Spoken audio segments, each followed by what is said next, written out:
This time on Gamers Week Podcast. Which fairly wholesome Nintendo game could you heal yourself by entering the chamber of a nice woman for a few moments and exiting, allowing players to use their imagination as to what was going on inside? A Link to the Past. Are you sure? Is that your final answer? Oh God, it's either going to be so you go in and you get your hearts. I'm going to say the original Legend of Zelda. Final answer. I'm sorry, that is incorrect. Blue, would you like to steal? It's Zelda 2? Zelda 2 is correct. Disappointed in you, Donnie. What's the name of Zelda 2, huh? What's the full name? Doesn't matter. He didn't ask for the full name. Let me see your hands. Let me see He your didn't hands. ask for the full name. What's the full name of Zelda 2?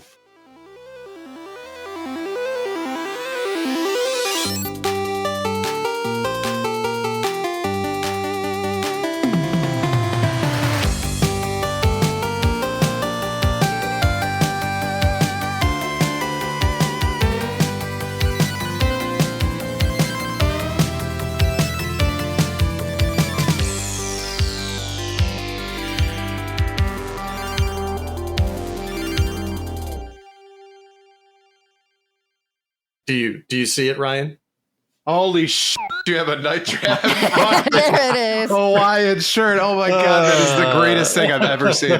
Yeah, I noticed it right away when it came up. I was like, are you wearing night trap? I will be wearing this to PRGE along with my night trap thong underwear. Of course. Together, I hope, and with nothing in the way to obscure the thong underwear. The only problem is, where am I going to put my wallet? Because this doesn't have a pocket. There's places. Squeeze them cheeks. Do I put my wallet in my wallet? That's the question. You could also, depending on how big the thong is, you could tuck it in there. I've got no extra space. No extra room. Okay, I wondered how you're going to play that.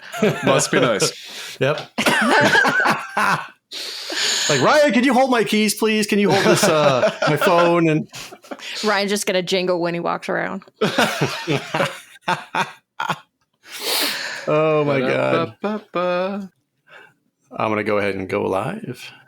Let's do this. My My nipples are so hot.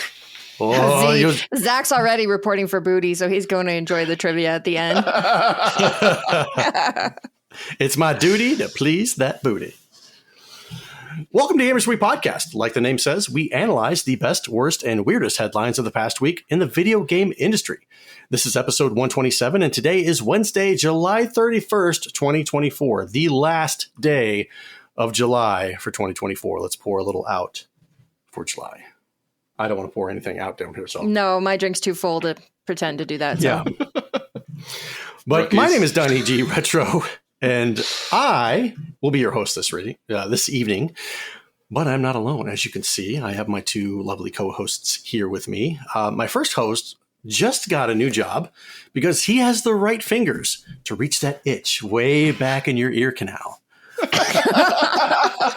Ear canal. How did that interview go, Ryan? Exactly. Let's just say it was eye-opening. It was a little messy at times. That's how you know it's good. I think all of us left feeling quite satisfied. When everybody does, that's a win. Yeah. So say hello to my first co-host, Mr. Ryan Payne, a.k.a. retrogamebrews. My second co-host, as you can hear, when asked what she brings to a relationship, she mic dropped after saying the two words, deluxe action. We still don't know what it means, so hopefully she can elaborate on that. Blue, how are you doing this evening? And what does deluxe action mean? Yes, please. I think someone was combing the horny jail channel for introduction ideas today. You don't know me? I posted a meme of that one purple Pokemon with the tongue thing. And yeah, it's a meme. It was funny.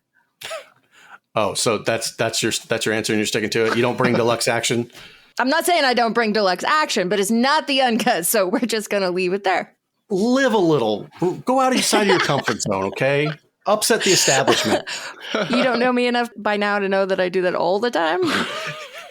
Introduce a little chaos and some anarchy. Yeah, I thought that's what you were about. Chaos. I don't have to edit out the chaos. Well, that is our introduction. So let's go ahead and move on to our reviews, reactions, and requests. At Busted Router says, if the decision to cancel the Halo series was based on the first season, I could kind of get it if they canned it then. But they made up for it with season 2 and with a great ending. It needs more now. It's not done. Ryan, did he hit it? He did it. Nailed it. Right out the park. So up next is at Itchy is Vegeta. Vegeta, whatever. I'll take 10,000 vaginas. The FTC needs to calm their tits and lay off Microsoft. If Game Pass is a raw deal, people should vote with their dollar and cancel. It's that simple. I already did. Also, on a side note, Sassy Sony sent me here, so I think that means you owe her part of the ad revenue. We pay her in stickers. Right. Yes. Checks in the mail. And at Tony Major says, I enjoyed the third-party payroll out-of-state check quips from Blue and Donnie. Uncle Buck, yes, has to be one of the most rewatched movies for me. You all might not remember the Timber arcade game, but you're spot on for 80s pop culture references. Thank you. Another +1 continued listening for me. I always look forward to the weekly drops. You have a solid chemistry for entertainment, gaming news, and commentary. Love it. Thank you, Tony. Yeah, thank you, Tony. We are the tripod. Who's the front of the tripod? Oh, God.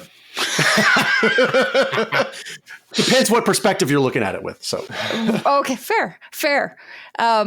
Speaking of retro references, I would like to direct everyone in the chat's attention to Donnie G's shirt. Does everybody see it? Can everybody make it out? They can see what this is. I'm gonna go in. He is wearing a Hawaiian styled night trap shirt, and it is epic. It is the greatest thing I've ever seen a human being. Right. The question Paired is, with the Sega trucker hat. There is one button. Do I go 2? Oh, Do I go 3? But you're wearing a white T-shirt under there, so it's kind of a moot point. Right. It's a moot point. Okay. When you wear it to PRGE, then we can talk about how many buttons. Do I need to shave my chest by then? No, I say let it go El Natural. Yeah. A little bit of curls out of the top of the shirt. I think that really sells, especially the Hawaiian shirt look. I don't have curls. They just kind of go. It's not the classic Ron Jeremy curl, the dark hair curls of the hairy chest. Do they make little tiny curling irons? What is this, a curling iron for ants?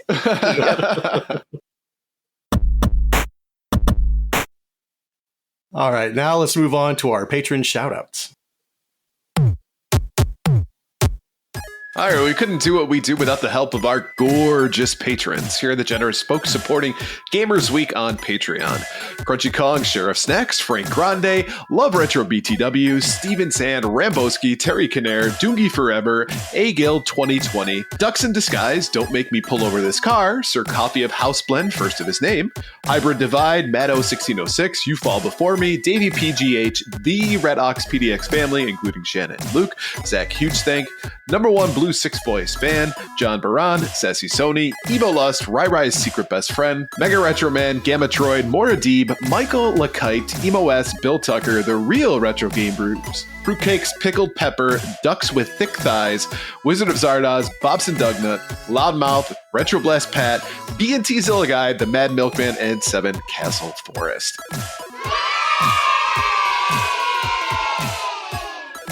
If you like what you hear today, and we really hope you do, please consider joining us on Patreon. Your support helps cover the cost of producing the show, as well as other cool stuff we'll be doing like prizes and giveaways. You also gain access to our bi-weekly patron-only bonus cast called Gamers Week Uncut. Patrons with benefits. Visit patreon.com/gamersweek or follow the link in the show notes to learn more. All right.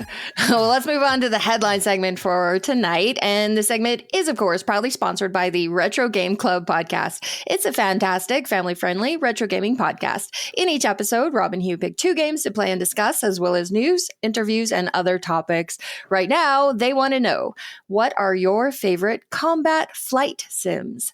Send your answers to email at retrogameclub.net or follow the link in the show notes. Combat flight sims. Well, I don't play these games. The closest I think I could come would be Wing Commander on the Super Nintendo, and that's the last time I played anything close. Yeah, it's like Star Fox. It's like the first thing that comes to mind. That works.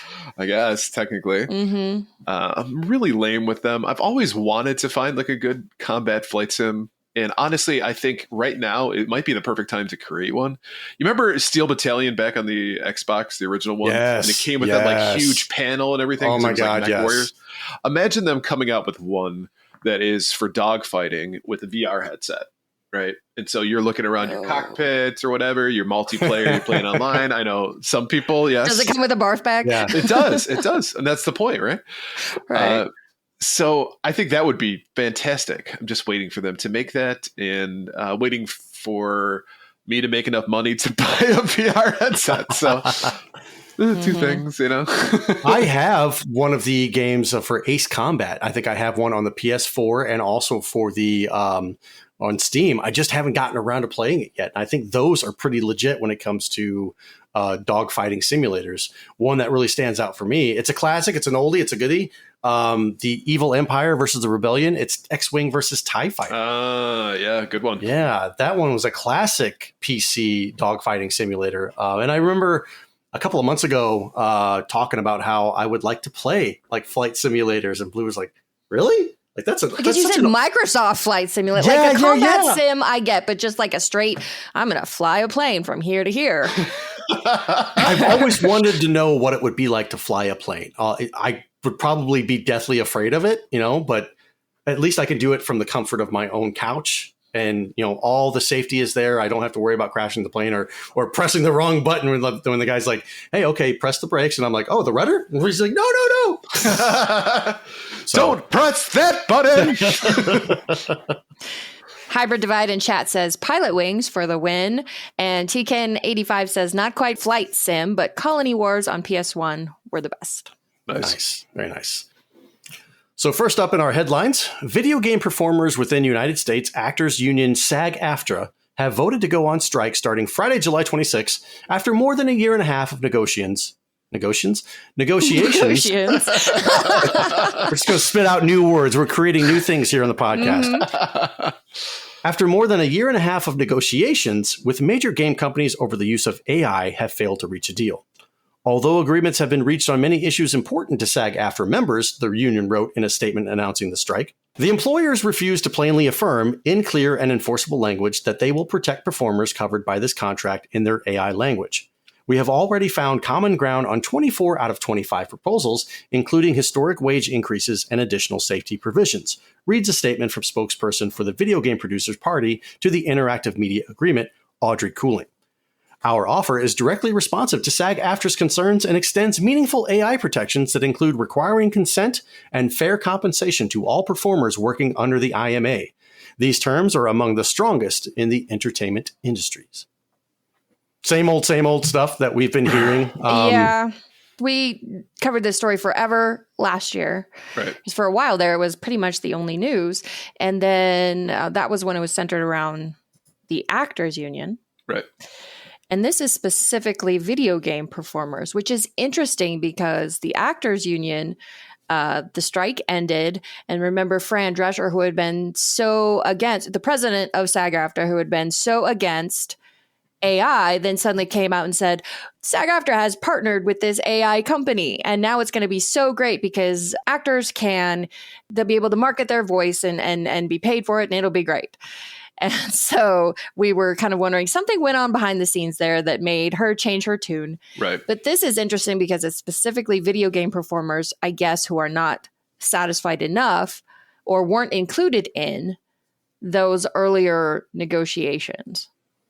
And it seemed like that was the case for most of that as well. I think that when we covered it last year as well, it was very much that the video game performers kind of felt left out, right? That they weren't being taken into consideration. So this to me makes sense that they would want to continue this strike to say, hey, listen, we need to put our foot down. The only thing is, I really question whether or not video game companies care at this point. It seems to me like if you're not willing to make a change within a year and a half of negotiations, you got to get to that point in which you're just like, it, as far as things go. And they're asking for something that these video game companies just don't want to provide because they see their future in AI. They see their future of not having to pay anyone anything in development, in voice acting, in everything, as being the AI is the silver bullet to all their problems, if you will. And so I don't see them having any motivation at this point, knowing that it's been a year and a half and they're going back on strike. You know what? Wouldn't be surprised if they just said, okay, great. We'll just use AI completely. Yeah. We'll just go all in on AI. Think about how older jobs that used to be around, that used to be dominant, a lot of people in that field, in that industry that have gone the way of the dodo. One that particularly sticks out was like the elevator operator, right? You'd have elevator operators like, oh, what floor, ma'am? Okay, we're going to go up here. We're going to do this. And next thing you know, it's I just press a button. I can go to wherever I need to. Okay, well, we no longer need you. There have been plenty of jobs that have gone like that where the human part no longer needed. Automation helps companies run more efficiently. It takes out the human factor. And now with creativity, we're seeing that with AI generated art, AI generated voices that I put this in and here's Joe Pesci's voice. It sounds exactly like Joe Pesci's voice, but it's not Joe Pesci. And that's crazy that it could just be created out of thin air. And that's where video games are going. I've seen things where like somebody types in, okay, I need an orc that weighs this, that looks like this. And it takes everything I know of an orc and here's your orc for your video game. So why do I need to pay this developer tons of money when I can just press a button, put these things in, and it creates it? And I get all this money. Video game companies get all of this money to ourselves. The same with voice acting. Yeah, but a report came out this week that OpenAI has burned through $8.5 billion on AI training and staffing and could be on track to make a $5 billion loss. So I don't think that AI is the silver bullet to making money that all these companies, at least not so far, that all these companies have wanted it to be. So AI is basically the new NFT. Yep. Hey, but at least it comes up with ideas for us on the podcast sometimes.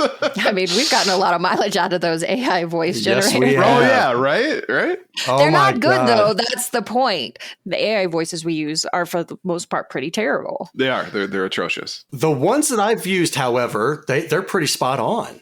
Well, the Santa Claus we used, that was actually pretty good. That was good. But eventually it gets to the point where the technology catches up, right? So if you're talking, if they can wait out maybe even the next 3 to 4 years, the technology may find itself to be indistinguishable from actual voice actors versus, And it is tough because voice actors don't have the same pull that screen actors do. Right. Even the most famous voice actors out there, the Troy Bakers, the Ashley Birches, those kinds, could fairly easily be replaced. And most gamers wouldn't care. You know what sucks too is that voice actors themselves have been in a decline anyway because of celebrities coming in and doing voices for it.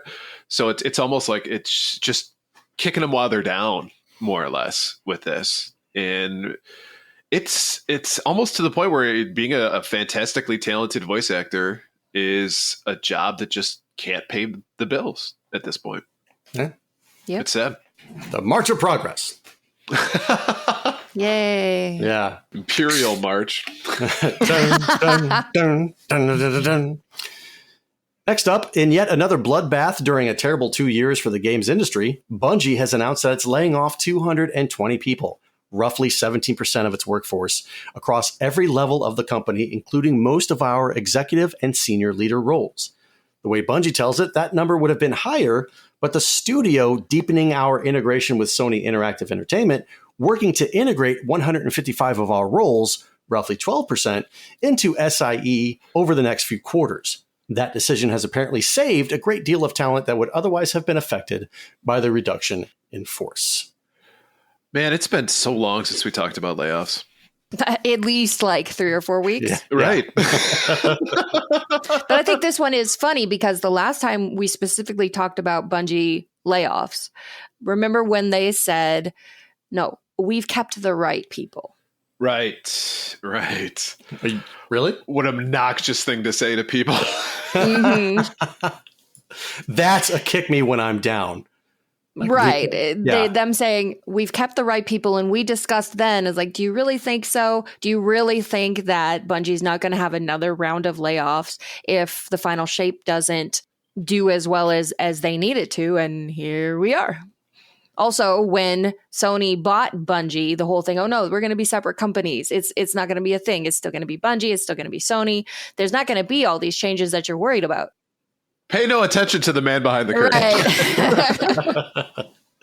Well, that's what they do. They tell you one thing and then they wait a certain amount of time, a couple of months or maybe a year, and then they do something else that totally contradicts that. And they're like, they're not going to keep receipts. Nobody keeps receipts on these things. But Gamers Week Podcast does. We will find you. We will call you out, and you won't listen. Yep.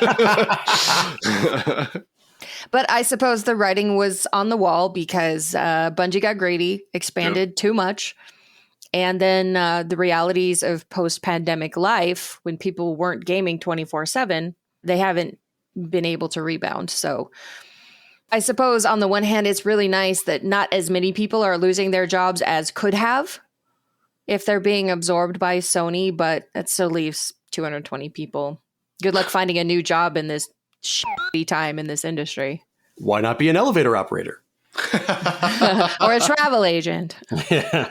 Oh, that's a good one too. You know that you mentioned that. I remember as a kid we would get like trip tickets. You would go through, right, and somebody would like draw on them where like construction zones were. Oh my god. Yeah. I'm dating myself so bad. And I'm the old one. I know. You can be the one who manages MapQuest so you can print out the maps before you Oh, go. good old Yes. Yes. It says at the top, right? Like printed, Right. and it's got the URL. All right. Next up, the Olympics have ditched the long-running Mario and Sonic at the Olympic Games Series to explore NFTs and esports. And elevator operators. We're bringing them back, baby.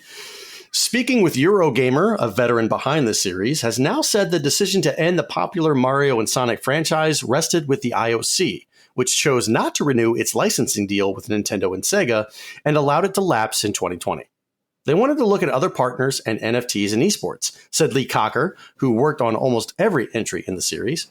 Basically, the IOC wanted to bring it back to themselves internally and look at other partners so they would get more money. With Nintendo and Sega's mascots ditched, the IOC has gone elsewhere. It's not been well promoted, but this year's Paris 2024 games do have an official video game tie-in.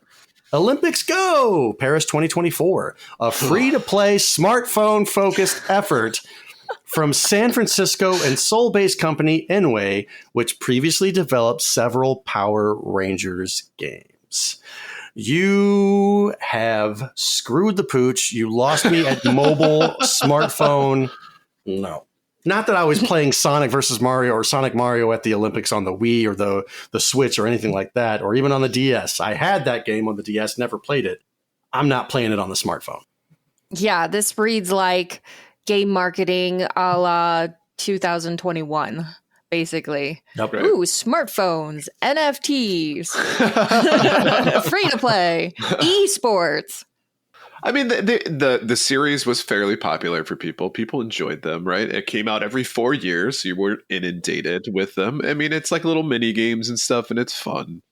The only one, though, that I do own is the Rio one. And if I remember right, it had to be recalled for either licensing or there was something inappropriate in it. So that game itself, which would, if every other version of Mario and Sonic is probably goes for about $10 right now, like complete in the case. And this one goes for like 60 or 70. So Ooh. That's why I picked it up. I've never plugged it in, never played it before, but you wanted the inappropriate part. What was inappropriate about it? I can't remember specifically, but if I remember right, it had some either innuendo or connotation about something that people didn't like. I may be way off. It may be just like they couldn't get the license or something, but okay. It got pulled from what I understand. So it's like fairly rare. Because I think this series was destined to be canceled at one time or another. Because I can't imagine licensing deals with Nintendo come cheap. Sega's probably are very affordable, but not Nintendo. Watch it. And they didn't change a lot every time they release because it's always the same Olympic game. So what exactly new are you going to do? Why do you have to buy the one in Paris versus the one in Rio or whatever? So if they take certain events out, then yes, obviously you would. They put in new events like golf or skateboarding or something that weren't in the previous Olympics. Of course, you want to see Mario grinding a rail or doing a thingy on a skateboard. I just want to see Mario pistol shooting. I think that would be very on brand for Nintendo. Right. It's you about to die.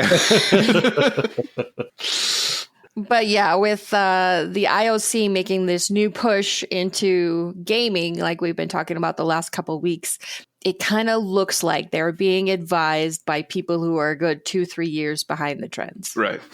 So it'd be interesting to see how this works out for them. What are the kids into?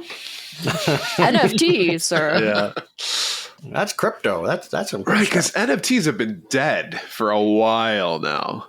Nobody is into NFTs. It's funny too. Like there were so many NFT accounts, 2 years ago, and I haven't heard a peep out of those folks. Crypto is still running. It's still. You know what's funny though is I saw an NFT ad today on Twitter. Really? Yeah, it was some app where you could buy NFTs, and then it was like an AR thing where you would scan your house, and then your NFTs would be displayed in your house. Well, okay, yeah. Or you could just print out pictures. Yeah, that's so lame. I don't know. The only reason I paused is I was scrolling. I was like, haven't seen one of those in a while. Keep going. Yep. I just want to be able to one day create a racket like that where like everybody buys into it and then they buy them from me and then I just run away then you laughing. Get out. Yep. Right. That's the thing is all we need to do is figure out what's going to be the next like super hot but stupid trend. Yes. Get in early. Mm-hmm. Make a bunch of money. Yep. Bail. And you know what too? Like maybe we make the trend so we get even more of that money. Right. We do have a lot of good ideas. We have fantastic ideas. Mm-hmm. We just haven't been putting these into action, and that's on us. That is. We've been slipping. We apologize. We'll do better. Apologize. Readers or listeners, we hear you, and we promise to do better. Moving on, Netflix is still tinkering away on its BioShock movie, but it has had some changes that will see it scaled back a bit. Producer Roy Lee says that following leadership changes, the video game to movie adaptation has been reconfigured. Time will tell exactly what this means, but Lee at least says that it will result in a more personal film. The new regime has lowered the budgets, Lee said, so we're doing a much smaller version. It's going to be a more personal point of view as opposed to a grander big project. A BioShock film has been in various stages of development for more than a decade, but it finally started to become a reality when Netflix announced its involvement in 2022. It's going to be BioShock claymation. When I read this, I actually thought this could be a good thing for this movie because a lot of times smaller movies mean that you have to focus on your storytelling as opposed to hiding everything with a green screen and After Effects. Correct. Like think about the first Matrix movie versus the second Matrix movie. Right. It's a big budget movie, but it's still a smaller, more personal story focused on this small group of main characters. And so I think if it's handled right, making the BioShock movie smaller could really be good for it. I tend to agree with you on that. It doesn't matter if there's a lot of green screen or a lot of effects or whatever. If the story's great, then I will watch it. If I'm sitting there and it's like maybe like 10 words of dialogue, like, I love you, this is good. And then boom, boom, boom. Da, da, da, da, da, da.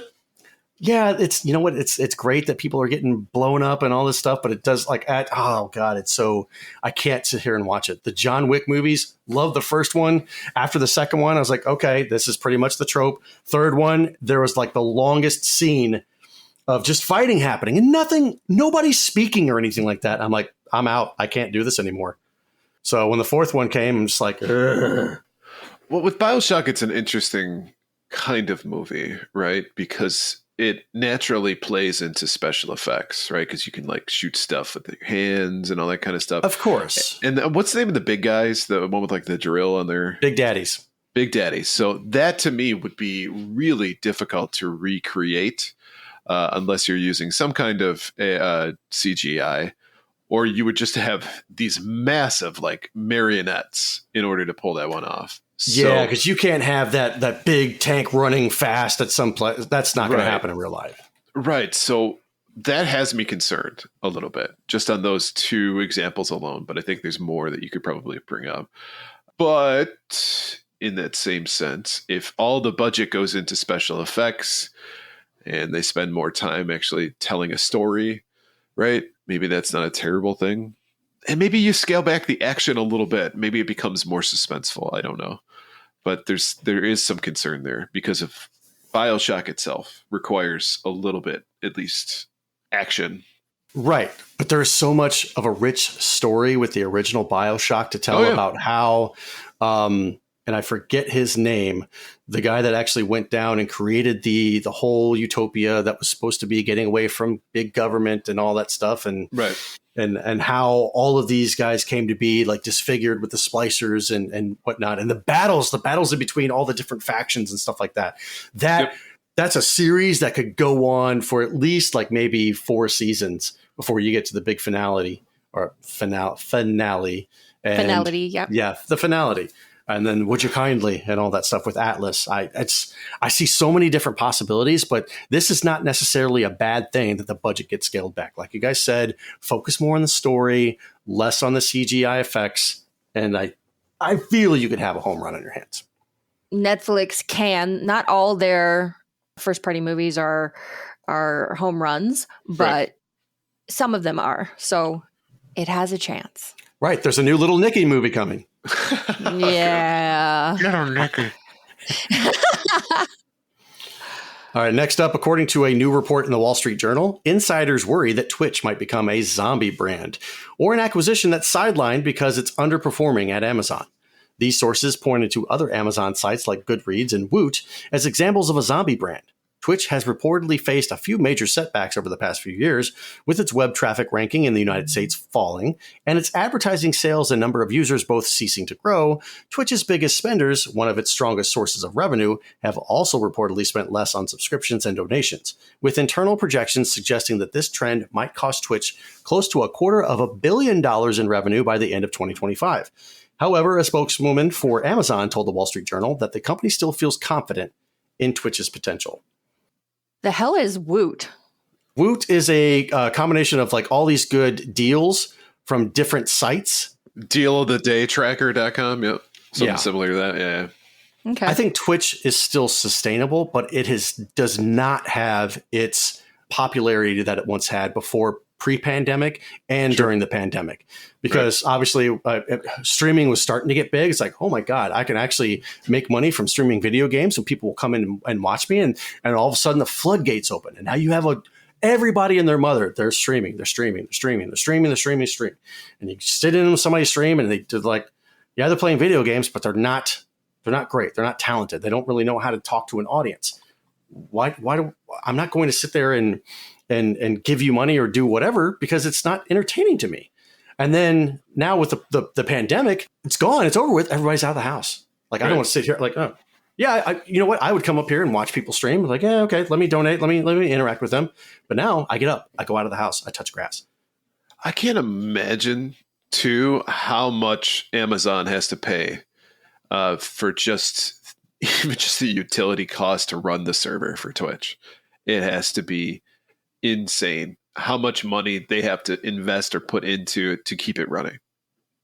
And so if you're looking at it from that point of view, while it's massively popular, the margins on it have to be terrible because they have to utilize such a large platform. I mean, how many millions of people are streaming on Twitch at any given time, right?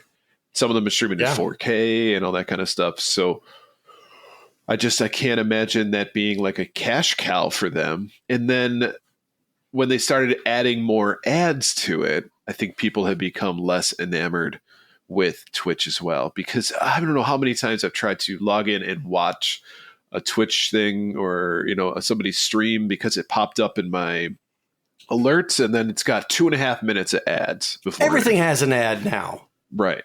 And while I get that that's a great way to make money in the short term, if it alienates your viewer base, your audience, then no, that's just looking like, 2 feet in front of your face rather than seeing the bigger picture.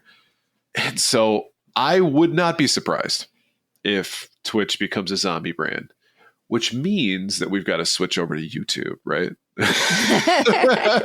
Do we? No, we don't.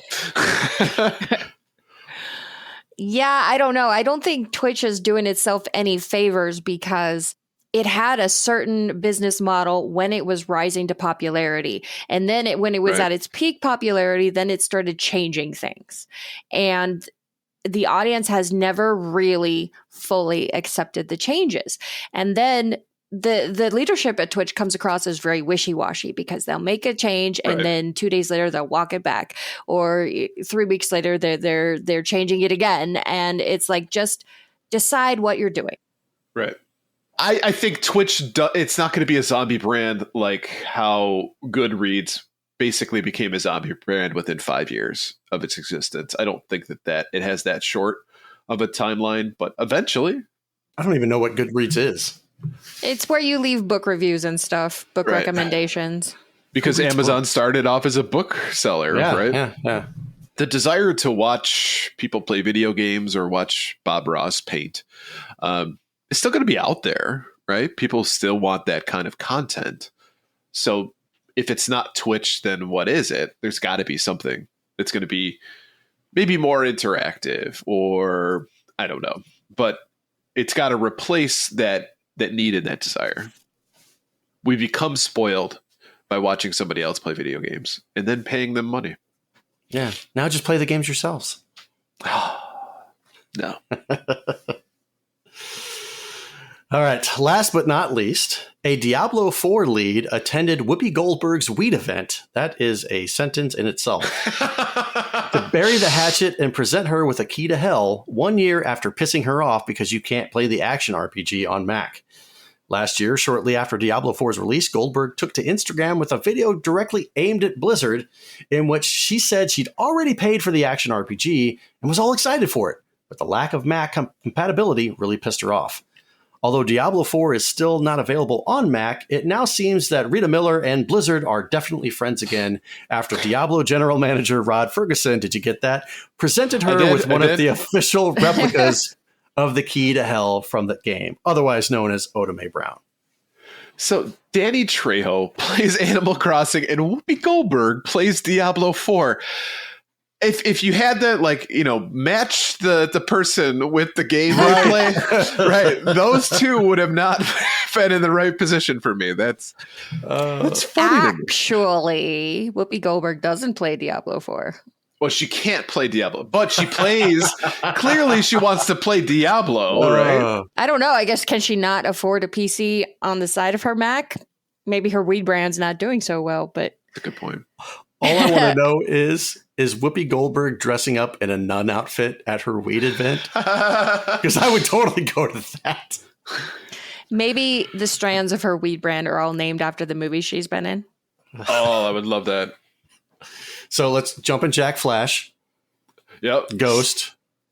Sister Act. Oh, God. Now I'm blanking on any more Whoopi Goldberg. Yeah, that's about all I got. She had a cameo in Little Rascals. It's Buckwheat's mom. Yep. Oh, yeah. Yeah. That's what the strand of weed is just called, Buckwheat's mom. So then it's characters. So she's like Sister Mary Clarence. Is Right. Hit this. I call this one Oda Mae Brown. The Color Purple. Oh, Girl Interrupted. Good one, Webhead. Yep. Oh, she was in that one? Yeah, Okay. she was the I've never seen it. nurse on the floor. She was also in Star Trek Next Generation. That is true. Yeah. That Yes. is true. Yeah, she had that hat thing. Yes.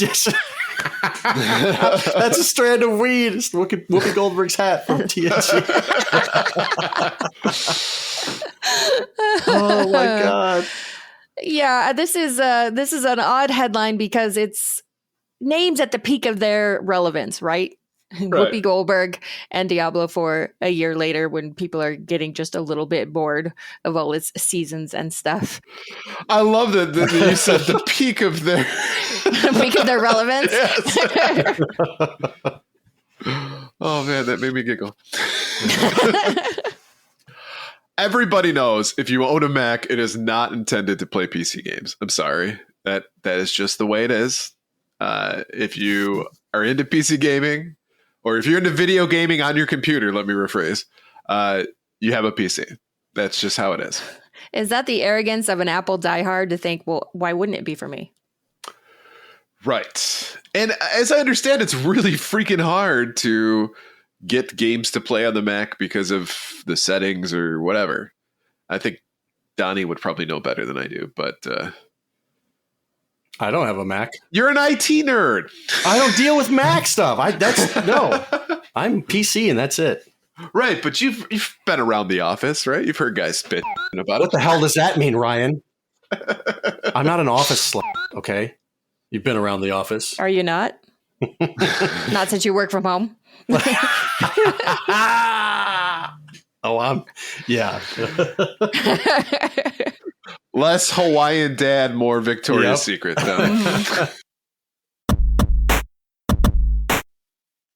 All right, well, let's move on to our top. Well, we have one new release this week. Hooray! Hooray! And it's Thank Goodness You're Here, out on PS5, PS4, Switch, and PC.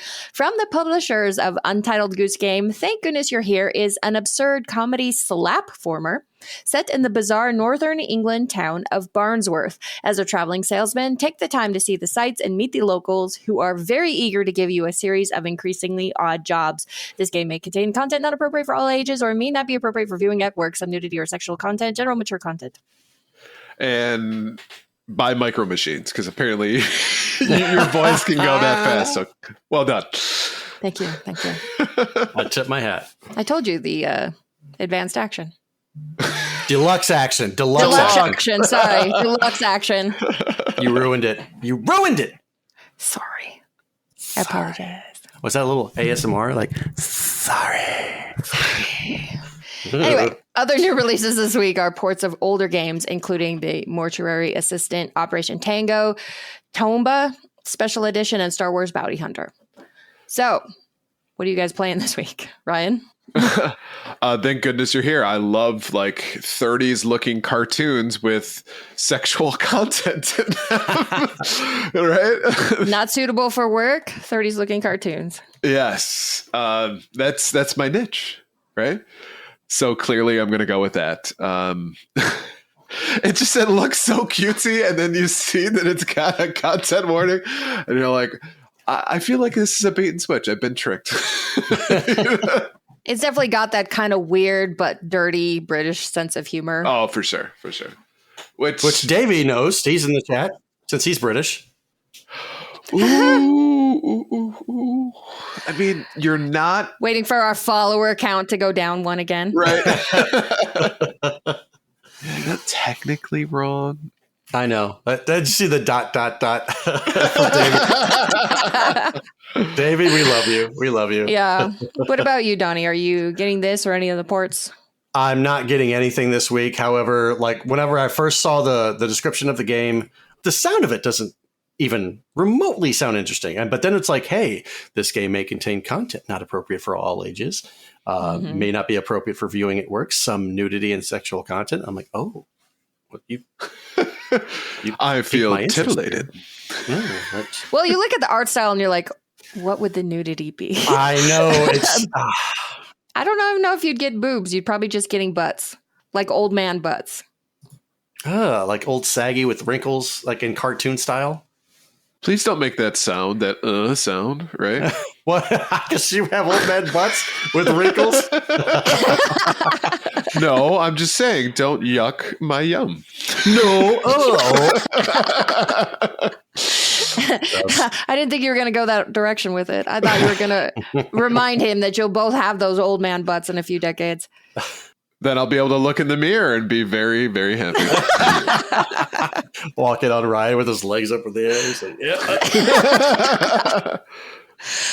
Yeah, I'm not getting anything this week either. It looks different and creative and unique, and yet I don't really want to play it. So I am 100 hours deep in Elden Ring, and I'm going to keep going that way. So where at on the scale is 100 hours? Is keep going. Like how deep? That at least elbow. That's 100 hours. Okay, that's 100 hours. Are we going all the way up to the arm, or yeah, just like in does the tool it go song. any further than that? Like, do you have to like? You have to really reach for it, but yeah, you probably could get farther than that if you were determined. Shoulder deep inside the borderline. Take it 85 says you'll lose the Elden Ring that way. You just have to wait a little while, you'll get it back. Right. It's like, oh my God, my ring.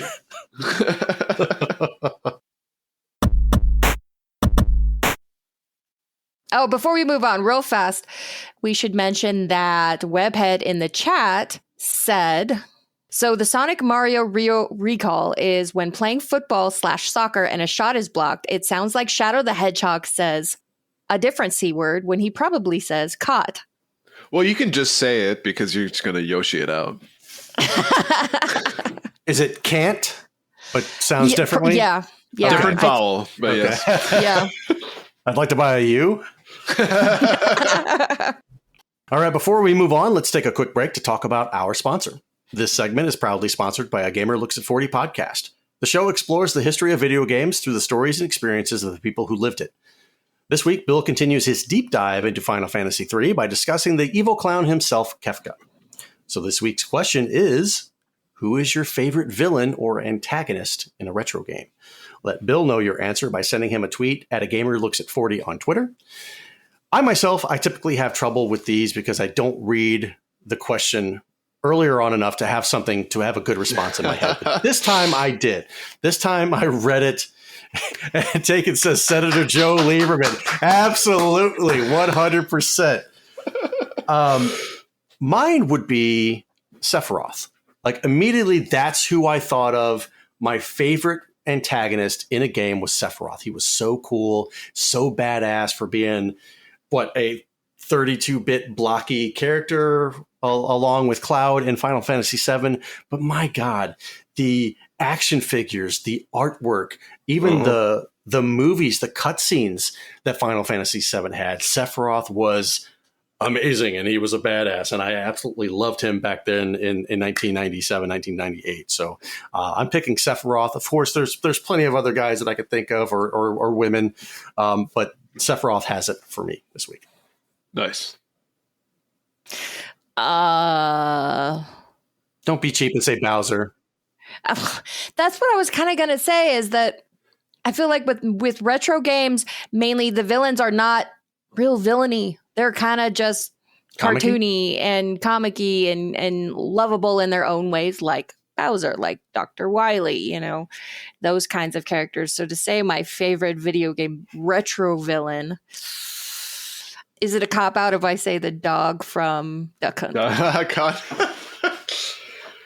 He's a villain, but he's not the antagonist. Oh, he's totally the antagonist. Antagonizes you. Yes, exactly. I'm okay with that. Have you ever played Versus Duck Hunt? But you can shoot the dog, right? Well, you're not supposed to, though. But if you do shoot the dog, you get in trouble. They allowed you to shoot the dog in the game. You're supposed to. Yeah. Right. He comes out with like a crutch and like a cast, which I love. That's hilarious. Ryan, what about you? What's your favorite antagonist? You actually stole mine this one. Oh, really? I'm going to go with Sephiroth as well. There was others that were kind of floating around, right? Like Mother Brain from Metroid and stuff, and Dracula from Castlevania. I thought of that one too. Right. But there's something about Sephiroth, and I think that there's also a debate as to who is the better villain, Kefka, Sephiroth. And without like ruining the story, if you're just looking at them on like character alone, a big clown who's kind of goofy versus like the ultimate warrior with like a 10-foot sword, right? That has Mako glowing green eyes, like Sephiroth 100 all day long, right? And the thing is, too, you're right, Donnie. Like all the cutscenes that come from that, and just the music when you play against Sephiroth, it says his freaking name. Sephiroth. Right, Sephiroth. So, are you saying that Sephiroth's theme is better than Kefka's theme? Yes, I am. I'm saying that because you know what? I've got Sephiroth's theme on my phone. I don't have Kefka's theme on my phone. So that to me is just clear reason as to why it's better. I will say, silver-haired anime boys are definitely a hot thing, but I think Sephiroth's been played out. I mean, yes, because it's been so long, but I think the reason that Kefka isn't played out is because Final Fantasy VI just wasn't as popular as 7. So, and Kefka was not the trendsetter for being a clown. No. Ronald McDonald said that. See, now that's a terrifying villain. You ever seen like the old 70s Ronald McDonald? Like, yes. Yeah. Oh God, dude, creepy. Smoking a cigarette and he's got his hands deep in the grease trap. Listen, kids, buy my hamburgers. It's like the clown from Uncle Buck. You know? Hey, you never touch the stuff. Let me tell you something, you low life lying, floor flushing sack of burnt.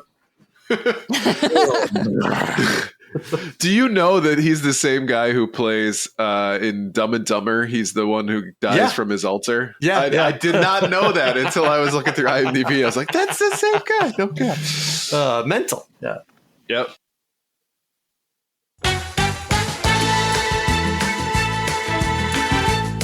All right, guys. Tonight is the fantastic opportunity to play a little bit of trivia.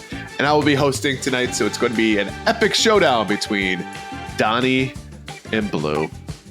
And the way it's going to work out is we're going to have them pick from 3 different categories. We've got several questions on each category, and in order to get the points, they have to provide the correct answer within 30 seconds. However, if they either get it wrong or they run out of time, the other person has an opportunity to steal, but they only have 10 seconds. So try to speed things up for that. But thought it'd be a little bit of fun. Both of them hate trivia. At least I know Blue definitely hates trivia. So you noticed my enthusiasm for this whole thing.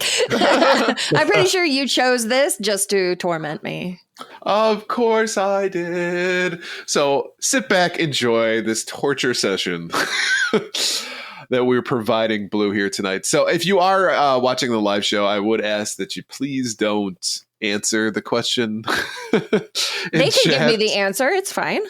Wrong. Yeah, that's really cheating. So, all right. So in order to choose who gets to go first, I'm going to ask you, think of a number 1 through 10 in my head. Blue, what's the number I'm thinking of? 5. Donnie? 6. Donnie goes first. The number I was thinking of was 9. I was either going to go 6 or 9. 69, dudes. All right, Donnie, so what are you picking? History, Easter eggs, or sexy games? That's right. Our 3 categories for tonight are history, Easter eggs, and sexy games. You know what? I'm going to break from the norm, and I'm going to go with Easter eggs. Easter eggs. Yeah. All right. So our first question under Easter eggs is often associated with the game Contra, as it would allow players to increase their lives from 3 to 30. The Konami code is iconic, but Contra was not the first game to use it. What game was it? Gradius. Yeah, you're trying to answer before you even finish reading the question. All right. So Donnie, very well done. Could you repeat that just in case that people missed it? I'm sorry, what is Gradius? Thank you very much. What is Gradius? Well done. Kisses, baby. All right. So, Blue, you are up next. What are we going with? History, Easter eggs, or sexy games? Look at her face. Sexy games? Sexy games. So, what computer game from the 1990s allowed players to give strippers $100 bills to reveal their tasseled boobs? I have no idea. Bubble Bath Babes? You can't answer because it's not your turn. Oh, sorry. That's right. My fault. A Leisure Suit Larry game. I don't know. I am sorry, that is incorrect. Donnie, would you like to steal? I'm not comfortable. I mean, I don't know the answer to this question. My guess was like Bubble Bath Babes or something. Bubble Bath Babes is not a bad one, but that is not a computer game for the 90s. So that is also incorrect. The correct answer is Duke Nukem 3D. Okay. All right, Donnie. Are you going with history, Easter eggs, or sexy games? Let's go with history. All right. This one-time CEO of the Seattle Mariners baseball team claimed that Night Trap would never appear on a Nintendo console. However, years later, a version was released for the Nintendo Switch. What is the name of this man? Howard Johnson. I am sorry, that is incorrect. It's Howard something. Blue, would you like to steal? I'm sorry, I wasn't listening to the question. I was laughing. All right, this one-time CEO of the Seattle Mariners baseball team claimed that Night Trap would never appear on a Nintendo console. However, years later, a version released for the Nintendo Switch. Donnie thinks it starts with Howard. 2 seconds. I know it, but I don't know it.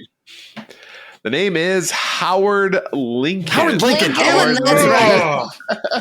The only thing that was coming to mind was Howard Scott Warshaw. I was like, that's not it. Different Howard. But that's all my brain had room for was Howard Scott Warshaw. You got Howard on the brain. Yeah. Good old Howie. All right. So, Blue, you are up. History.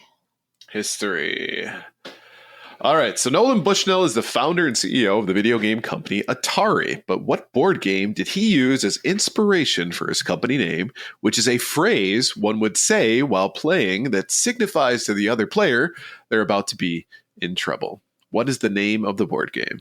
Go. Very good. Round of applause. The name... Game of Go, and it is Atari, as it's like saying check. All right, so Donnie's got a point. TKN85 says this trivia game needs more drinking. And Blue has a point. All right, Donnie, you are up. Let's go with Easter eggs.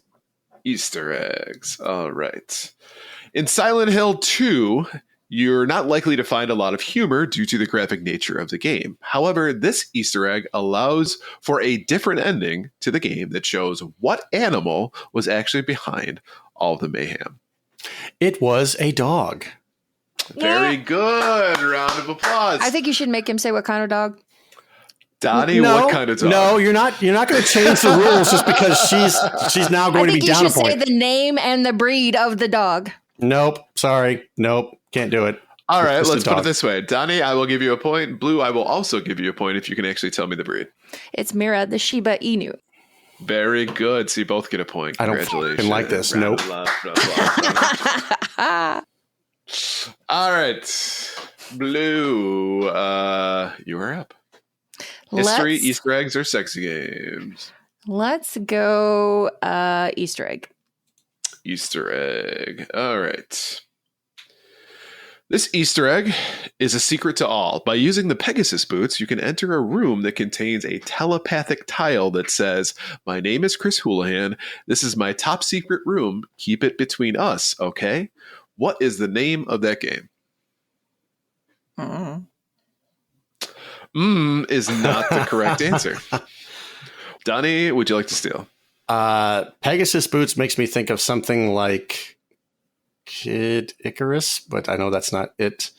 I don't have a good answer for it. The answer is Legend of Zelda: Link to the Past. Ouch. I am disappointed in both of you. That hurts a little bit. I might have to cut this one from the show. All right, Donnie. We've got 2 more in history, 3 more in sexy games, and 1 more in Easter eggs. Let's even it out. Let's go with sexy games. Sexy Games it is. Known for making such titles as Gigolo, Cat House Blues, Bachelor Party, and a few more for the Atari 2600, this company often sold games at video stores and adult shops that had a restricted section. Name the company. Coleco? It's a Coleco. Coleco. Yeah, Coleco. I don't know, man. If you remember right, you bought me one of these games. Well, that was a Swedish erotica thing. Right. But I don't remember the name of the company. Blue, any opportunity to steal, or are you as perplexed as Donnie? Swedish erotica games company. I'm sorry. The answer is Mystique. Mystique. That does sound like a 70s porn brand. Yeah. Exactly. 100%. Yeah. All right, Blue, you're up. Easter eggs. Easter eggs. This is the last one. Okay. This code is utterly unbelievable. What actual Easter egg did Blizzard add to the sequel of one of its most popular games due to fan rumors that it existed in the first game? The cow level. Very good. Round of applause. Cow level. How come you give her the easy ones? I'm not going to lose this. I'm not going to lose this. I'm not going to lose this to Blue. I'm not going to lose All this right, to Blue. Donnie. In Ryan's defense, he thought you'd probably nail the erotica category or the sexy games category. I haven't played those since I was a kid. All right, Donnie. So I think you're up. Let's go with history. All right. Gunpei Yokoi is considered to be the grandfather of the Game Boy. But prior to working on video games at Nintendo, he caught the eye of Satoru Iwata one day with a toy that he had developed that extended and would grab tiny balls. Should know this one. Wait, did he choose sexy games? Right. The name of this toy is two words. The first is Ultra. What is the second? I want to say Ultra Reach, Grabber, or Extender. I like where your head's at. Yeah. I will tell you that it's a noun. That narrows it down. I mean, oh my God. Don't know. I don't know. Blue, would you like to steal? It's Ultra Hand, isn't it? Very good. Ultra. Oh, look at that. Oh, no. I swear to God, she's like lightly tapped, like she's typing. It's just like, oh, I'm paying attention. Sorry, do I need to hold my hands up here? Yes, please. It was Yamauchi. You're right. It was not Satoru Iwata. That is my mistake. So See? that is I get a point. I get a point because you said it wrong. inconsequential. It is actualing you. Inconsequential. Oh, you're I will giving say, Blue to the points question. whenever she complains. Then okay. I didn't complain. Yes, you did. I just had more information than you. Mm. All right. So score is now Donnie 2, Blue 4. Blue, you're up. History. Last one in history. American physicist William Higginbotham in 1958 developed a video game on a Donner Model 30 analog computer that was able to simulate trajectories with wind resistance, displayed on a round oscilloscope screen and played with two custom aluminum controllers. What was the name of that game? Man, I don't know. I got bored out of my mind halfway through that question. That's the point. I have nothing. Donnie, would you like to steal? Yes. I don't. The only problem is I don't remember the name of it. I know it was like kind of pongish, like tennis. Yep. So I'm just going to say tennis. You know what? Computer tennis is another version for this game. So I'm going to give it to you on this one. Oh, okay. Thank you. Technically, tennis for two is the correct answer, but it also will be But called that's sometimes completely called. different. No. So it says literally in the Wikipedia page that computer tennis is also an acceptable name for this. But he didn't even say computer tennis. He just said tennis. Right. But he was right, though. It's a tennis game. Thank you. Thank you. He got most of it. Yeah. Thank you, Ryan. I appreciate that. Moving on. I gave you a point for half of an answer with Shiba Inu. I gave him That wasn't half of an answer. That was the correct answer. No, he asked me what type of animal it was. I gave that type of animal. And then you want to be Mrs. Pedantic, like, oh, well, what breed is it? What name? What color were its nails? And what kind of food did he eat? Did he eat Frisch Pet or did he eat Chuck Wagon? I mean, we're playing a game created by the king of pedantic. So, but then all of a sudden now he's like, no, sure, your general half answer. That's good enough for a whole point. Whatever. All right. So we got 2 left here. Donnie, I believe you're up. Yep. So this one is going to be sexy games. Which fairly wholesome Nintendo game could you heal yourself by entering the chamber of a nice woman for a few moments and exiting, allowing players to use their imagination as to what was going on inside? A Link to the Past. Are you sure? Is that your final answer? Oh God, it's either going to be so you go in and you get your hearts. I'm going to say the original Legend of Zelda. Final answer. I'm sorry, that is incorrect.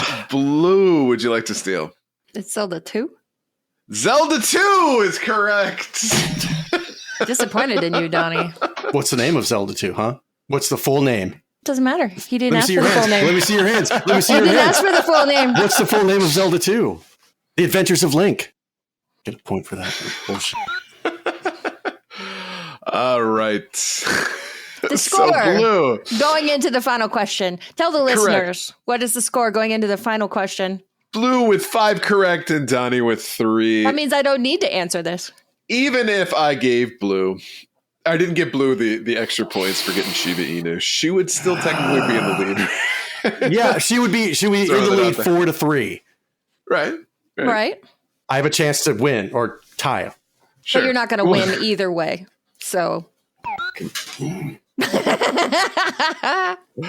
All right. What is the 1987 PC adventure game where you play as a balding, middle-aged, polyester-clad, disco-loving virgin who has to figure out how to get lucky with just $94 plus some breath spray? Leisure Suit Larry? God!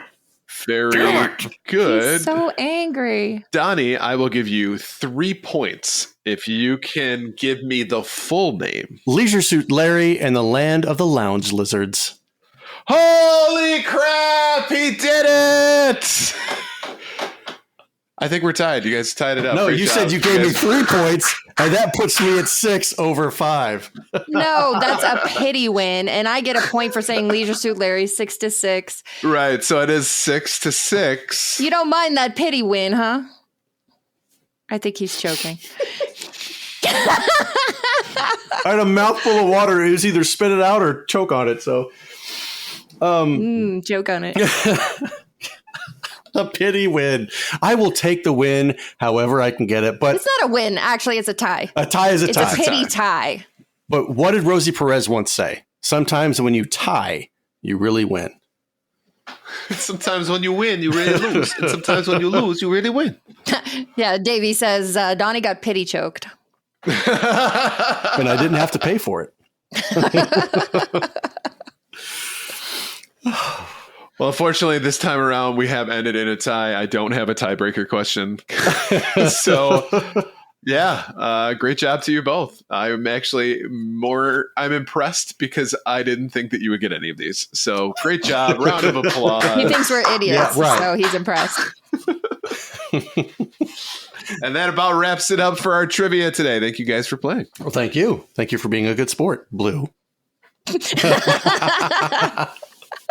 Says the guy turning red before he got his pity question. It's hot in here. It's hot in here. That's the only reason Right, why. of Yeah. course. Of course. All right, guys, let's go ahead and wrap up this episode. Thank you for listening to episode 127 of Gamers Week Podcast. And a big thank you to the Retro Game Club Podcast, Love Retro BTW, and A Gamer Looks at 40 Podcast for sponsoring this episode. Don't forget to check out their links in the show notes. If you want to connect with Gamers Week, follow us on Twitter at A Gamers Week PC. Watch us right here on Twitch at twitch.tv/Gamers Week Podcast, where we will record live every Wednesday at 8:30 Central Time. Now you can watch us on Netscape Navigator. Email us at gamersweekpodcast@gmail.com. Visit our merch store at gamers-week-podcast.creator-spring.com. Or if you want to do it the easy way, follow the link in the show notes. And last but not least, join us on Patreon at patreon.com/gamersweek. Finally, since you made it all the way to the end of this episode, please leave us a rating and a review to let us know how we did. We really do value your feedback. While you're there, consider subscribing on iTunes, Spotify, or your podcast platform of choice. I am a great sport. I don't mind if I lose to anybody. It really does. Very humble, apparently. Really? Are you sure? I am very sure. I will admit that I lost on trivia. Ryan was being nice. He tried to bring us up to an even level, but I will submit and say that I lost this round. Blue, congratulations. Who are you, Donnie? Turning over a new leaf, I guess. I don't know. Apparently. He got choked and submitted, so. Oh, Jesus. On that note. Yeah, have a good night, everybody. Bye. Good night.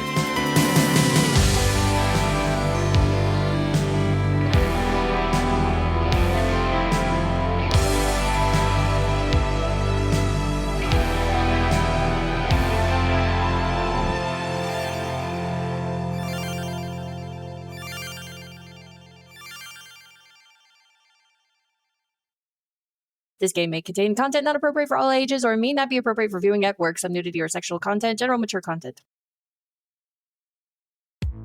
Welcome to Gamers Week Uncut. Welcome to Gamers Week Uncut. Welcome to Gamers Week Uncut, patrons with benefits. This is the unscripted, patron-only bonus cast with less editing and more dirty jokes.